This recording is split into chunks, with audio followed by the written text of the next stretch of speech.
ময়দা 1 বাটি নেব, নুন দেব, জল দেব, পাতলা একটা ব্যাটার তৈরি করে নিয়েছি ময়দা। ফ্রাই প্যানে তেল বুলিয়ে নেব, বেলা ছাড়াই গোলা দিয়ে আমি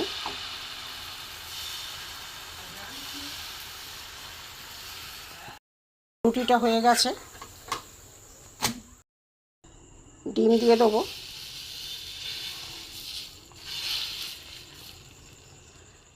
দিয়ে দিয়েছি, এর মধ্যে রুটিটা দিয়ে দেবো, আর উল্টে দেবো।